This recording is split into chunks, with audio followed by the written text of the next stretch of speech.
We are only now hearing some of the remarkable stories of survival coming out of the terror attacks in Brussels 2 days ago. Seb Bellin is one of hundreds who were injured in Tuesday's bombings at the Brussels airport and metro station. He is a professional European basketball player who actually played here in the United States during his college years. And for the first time, he talked about the terrifying experience to our Vladimir Duthiers. Vlad is now joining me from Brussels, and I know, Vlad, you just wrapped this interview really moments ago. So what'd you learn? Josh, exactly right. We just walked out of the hospital right behind me here and came straight to the camera after talking with Seb Bellin, as you just said. A remarkable individual.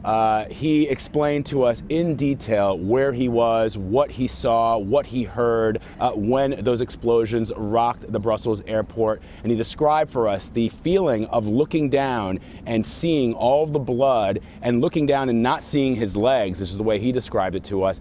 And I asked him, Josh, in that moment, you've been shot. You don't really know what's going on. You're confused. What were you thinking about? And he said to me, I kept focusing on my family. I kept saying, I gotta get out of here because I need to see my kids. I need to see my kids. And he said, I just focused on that.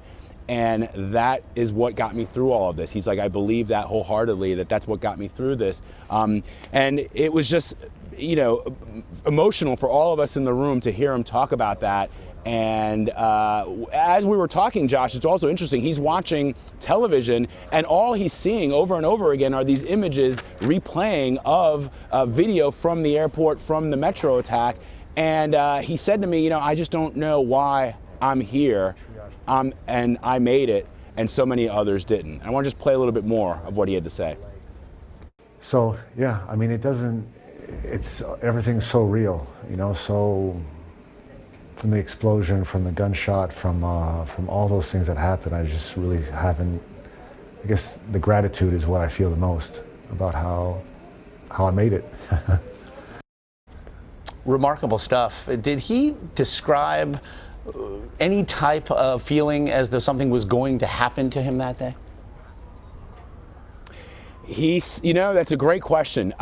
He said that before he went to the airport, he had a discussion with a friend of his, and they talked about karma, of all things. And he talked about being at the right place at the right time and destiny and fate. And he says that there was a move with where you went to take international flights recently made at the Brussels airport. And he said, if I'd gone to this other area, dude, I would be fine. I wouldn't be in this hospital bed, but they changed the location of where you take international flights, so I happened to be here in this point.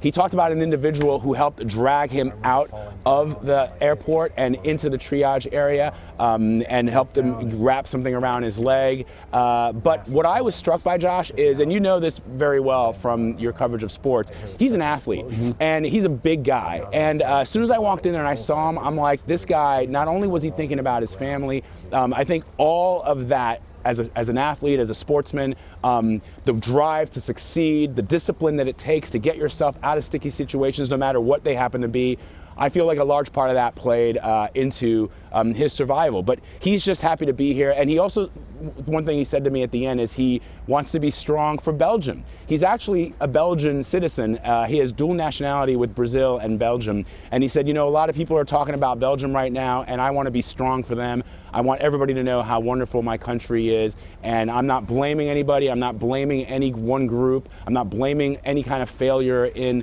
intelligence or security services. We're a great country. I know he was returning to see his wife and 2 children here in the United States. Also, his father was one of the first family members that media were able to contact in the aftermath of this attack. And his father actually said that as we began showing these images, which have now really become iconic, seeing his son lying in that pool of blood was a brutal thing to see. It also spoke to the dire nature of his condition. So is he expected to make it back to the court?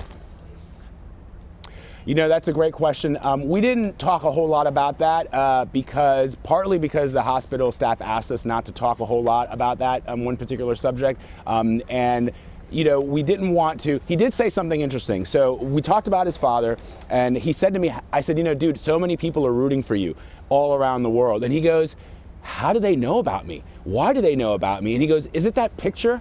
And of course, Josh, he's referring to that picture that we've all seen now, that image that has flashed around the world of him lying there in the airport. But I also said to him, hey, it's also your coach, Coach Camp at Oakland. He was tweeting about you, and I said all of your ex-teammates back at Marist, at Oakland, they're all cheering for you, man. They want to know that you're doing okay. And he's like, you know, I love Coach Camp. I love my old teammates. And he did say something. He said, you know, I'm not going to be able to run any of those gassers anymore, but I hope to be able to do that at some point. We certainly hope you can as well. Really looking forward to what should be an absolutely compelling interview, Vlad Duthiers. Again, we're going to need you to get back to the Place de la Bourse. There's still lots to do there in Brussels. We thank you for your time.